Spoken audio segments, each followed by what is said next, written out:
Shalom adik-adik. Shalom dulu. Shalom, selamat pagi, selamat hari Minggu. Gimana kabarnya hari ini? Luar biasa, sehat. Kalau ada yang sakit, tidak apa-apa. Semoga cepat sembuh ya. Yuk, kita mau mulai acara sekolah Minggu pagi hari ini. Kita mau memuji nama Tuhan, kita mau menyanyi Selamat Pagi Tuhan. Selamat pagi Tuhan, tak lupa terima kasih yang telah pelihara kami setiap hari. Berhari bersih, bertambah-tambah indahnya. Ya, pagi ini matahari bersinar, pasti ada berkat yang luar biasa daripada Tuhan. Kita udah mengikuti sekolah minggu itu luar biasa. Adik-adik jangan lupa ya, nanti absen ya di bawah ya, dikasih ke kolom komentar nama adik-adik ya.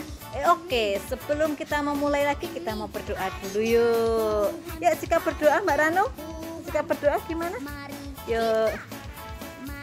Yuk kita mau menyanyi jari jempol dulu.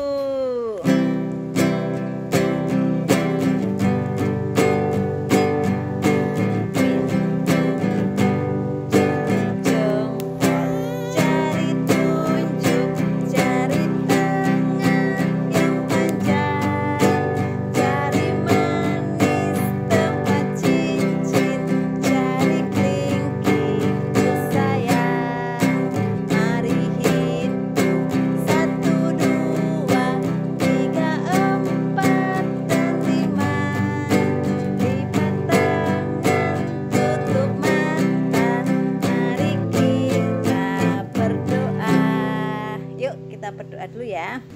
Selamat pagi Tuhan Yesus. Terima kasih Tuhan, Tuhan telah membangunkan kami pagi hari ini dengan keadaan yang sehat. Tuhan Yesus, sebentar lagi kami akan memulai sekolah minggu.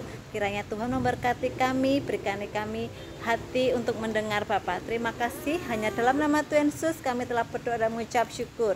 Haleluya. Amin. Amin. Masih semangat ya adik-adik ya. Mbak Rano masih semangat. Yuk kita mau nyanyi Kasih Yesus indah-indah. Oh indah, Rano bisa ya? Bisa toh? Yuk mulai yuk.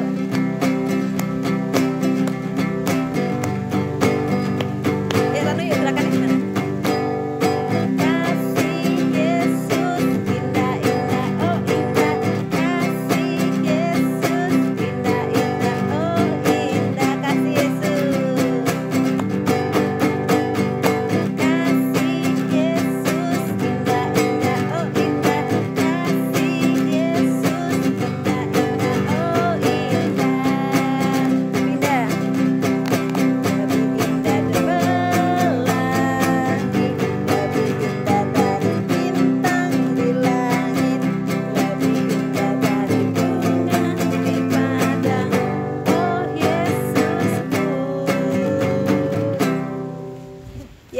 Tadi kita udah menyanyikan, sudah berdoa, dan sebentar lagi kita akan mendengarkan firman Tuhan. Kira-kira siapa ya yang akan menyampaikan firman Tuhan pagi hari ini? Ya, adalah Mas Bagas. Yuk kita panggil Mas Bagas. Yeay.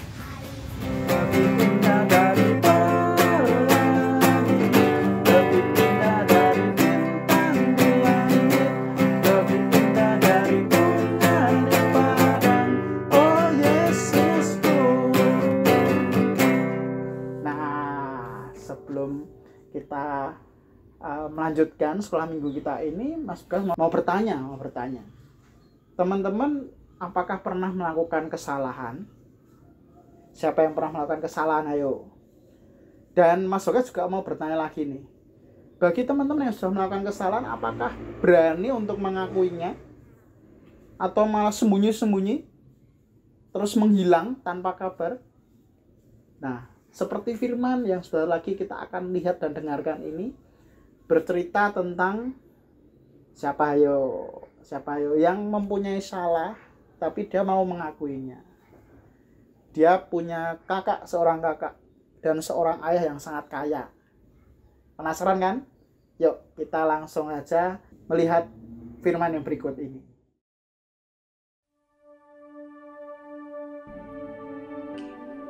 Ada seorang mempunyai 2 anak laki-laki.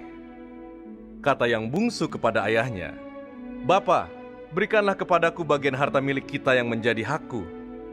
Lalu ayahnya membagi-bagikan harta kekayaan itu di antara mereka. Beberapa hari kemudian, anak bungsu itu menjual seluruh bagiannya itu lalu pergi ke negeri yang jauh. Di sana ia memboroskan harta miliknya itu dengan hidup berfoya-foya. Setelah dihabiskannya semuanya, timbullah bencana kelaparan di dalam negeri itu dan ia pun mulai melarat. Lalu ia pergi dan bekerja pada seorang majikan di negeri itu. Orang itu menyuruhnya ke ladang untuk menjaga babinya. Lalu ia ingin mengisi perutnya dengan ampas yang menjadi makanan babi itu, tetapi tidak seorang pun yang memberikannya kepadanya. Lalu ia menyadari keadaannya. Katanya, "Betapa banyaknya orang upahan bapakku yang berlimpah-limpah makanannya, tetapi aku di sini mati kelaparan. Aku akan bangkit dan pergi kepada bapakku dan berkata kepadanya, 'Bapa, aku telah berdosa terhadap sorga dan terhadap Bapa. Aku tidak layak lagi disebutkan anak Bapa. Jadikanlah aku sebagai salah seorang upahan Bapa.' Maka bangkitlah ia dan pergi kepada bapaknya. Ketika ia masih jauh, ayahnya telah melihatnya. Lalu tergeraklah hatinya oleh belas kasihan. Ayahnya itu berlari mendapatkan dia lalu merangkul dan mencium dia. Kata anak itu kepadanya, 'Bapa, aku telah berdosa terhadap sorga dan terhadap Bapa. Aku tidak layak lagi disebutkan anak Bapa.' Tetapi ayah itu berkata kepada hamba-hambanya, 'Lekaslah bawa kemari jubah yang terbaik, pakaikanlah itu kepadanya, dan kenakanlah cincin pada jarinya, dan sepatu pada kakinya. Dan ambillah anak lembu tambun itu, sembelihlah dia, dan marilah kita makan dan bersuka cita. Sebab anakku ini telah mati dan menjadi hidup kembali. Ia telah hilang dan didapat kembali.' Maka mulailah mereka bersukaria. Tetapi anaknya yang sulung berada di ladang. Dan ketika ia pulang dan dekat ke rumah, ia mendengar bunyi seruling dan nyanyi tari-tarian. Lalu ia memanggil salah seorang hamba dan bertanya kepadanya, apa arti semuanya itu?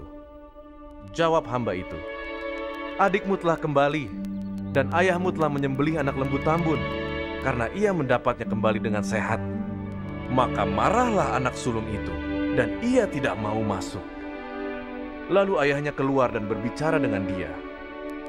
Tetapi ia menjawab ayahnya, katanya, 'Telah bertahun-tahun aku melayani Bapa, dan belum pernah aku melanggar perintah Bapa. Tetapi kepadaku, belum pernah Bapa memberikan seekor anak kambing untuk bersuka cita dengan sahabat-sahabatku. Tetapi baru saja datang anak Bapa yang telah memboroskan harta kekayaan Bapa bersama-sama dengan pelacur-pelacur, maka Bapa menyembelih anak lembu tambun itu untuk dia.' Kata ayahnya kepadanya, 'Anakku, engkau selalu bersama-sama dengan aku, dan segala kepunyaanku adalah kepunyaanmu. Kita patut bersuka cita dan bergembira, karena adikmu telah mati dan menjadi hidup kembali. Ia telah hilang dan didapat kembali.'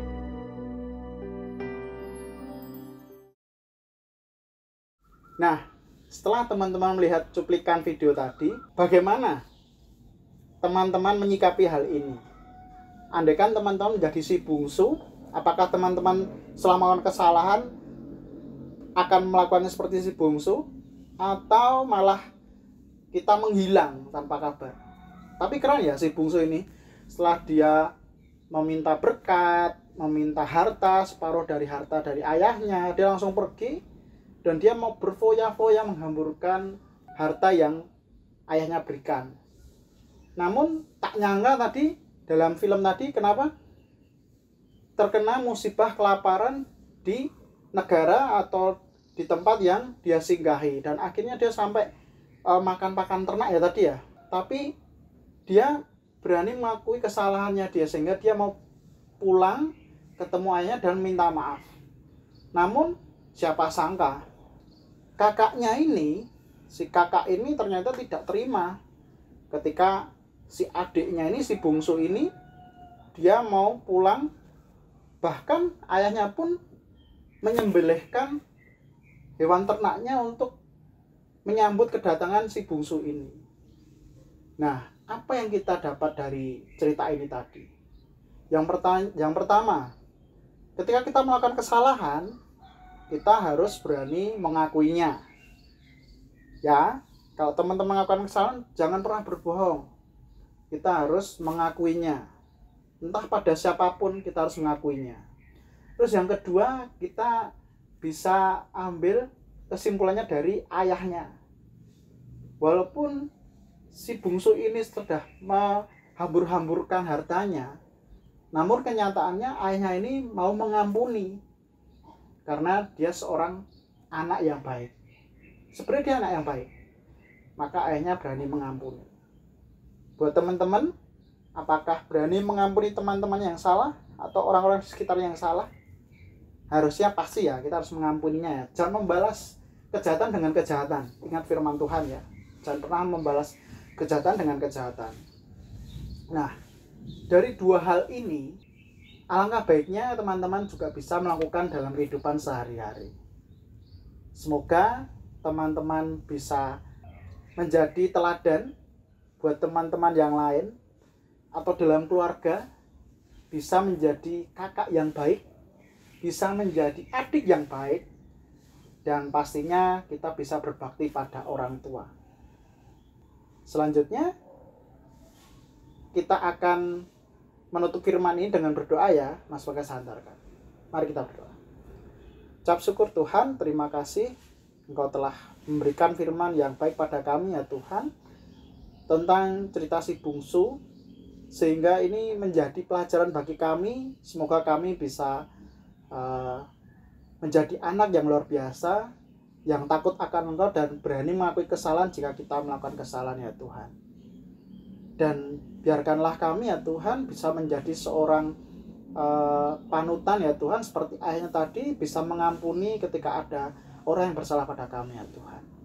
Ya Tuhan, kami akhiri doa ini ya Tuhan, amin. Ya, adik-adik sudah mendengarkan firman Tuhan pagi hari ini? Yeay, semuanya harus sudah mendengarkan firman Tuhan ya. Sebentar lagi kita mau menutup acara sekolah minggu pagi hari ini. Sebelumnya kita mau berdoa dulu yuk. Selamat pagi Tuhan Yesus, terima kasih Tuhan, Tuhan telah menyertai kami sekolah minggu pagi hari ini, sehingga kami dapat mengakhiri sekolah minggu pagi hari ini dengan keadaan yang sehat. Terima kasih Tuhan, kami berdoa buat sekolah minggu ini, kiranya Tuhan selalu tumbuhkan sekolah minggu ini, biarlah sekolah minggu ini menjadi berkat buat semuanya Bapa. Terima kasih Tuhan, kami tutup sekolah minggu ini dalam tangan kuasa-Mu. Haleluya, amin.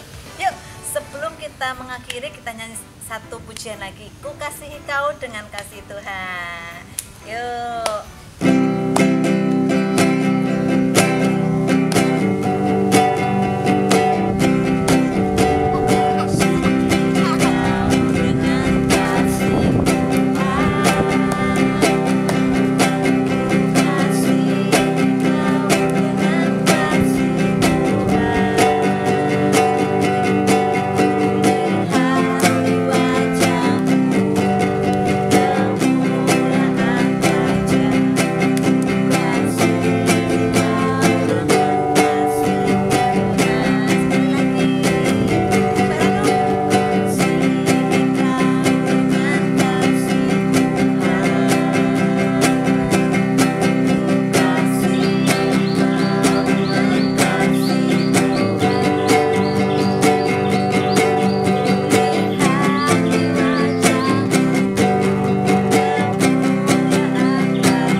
Aktivitas kali ini kita akan membuat sebuah jemuran. Nah, di sini siapa yang di rumah suka membantu ibu untuk menjemur pakaian di rumah?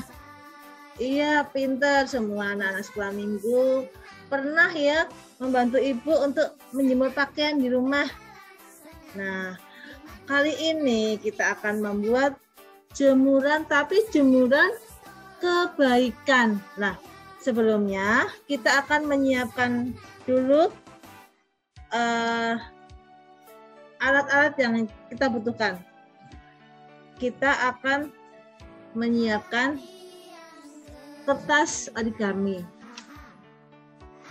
isolasi, benang, gunting, dan bolpen. Nah, gimana caranya ya? Kira-kira adik-adik udah bisa belum? Oke, kita akan memulai. Kita akan mengambil satu kertas origami. Terserah adik-adik mau milih warna yang apa. Nah, nanti di sini kita akan menulis kebaikan-kebaikan yang kita ketahui. Adik-adik tahu ya, kebaikan itu apa aja sih? Nah, begini ya adik-adik. Kebaikan itu apa aja? Ayo, siapa yang tahu? Oke, tidak egois. Terus ada kasih, memaafkan, murah hati, lemah lembut, kejujuran, dan suka membantu. Nah, adik-adik, saya juga mau tanya ini. Siapa di antara kalian yang tidak pernah melakukan kesalahan? Saya yakin ya semuanya sudah pernah ya adik-adik. Kita pernah melakukan kesalahan. Lah, kalau kita berbuat salah sama seseorang, seharusnya kita gimana? Oke, kita harus minta maaf. Dan kita pun juga harus memaafkannya. Nah, seperti ini ya adik-adik ya. Nah, adik-adik, Tuhan Yesus sudah mengajarkan kita sebuah kasih. Kasih itu lemah lembut dan memaafkan. Karena kasih Tuhan Yesus telah dinyatakan di dalam kayu salib. Tuhan Yesus telah disalibkan. Itu bukti kasih Tuhan Yesus kepada kita sebagai anak-anaknya. Nah, maka dari itu kita harus saling mengasihi, saling memaafkan. Kalau ada teman kita yang berbuat salah, kita harus memaafkan. Kita tidak boleh dendam. Ya? Oke, ya adik-adik, luar biasa. Saya yakin anak-anak sekolah minggu sangat luar biasa karena dikasihi oleh Tuhan. Nah, sudah selesaikah yang membuat ini jemuran? Nah, kayak gini nanti akhirnya jadinya ya adik-adik ya. Nah, bisa kita tempelkan di kamar kita masing-masing.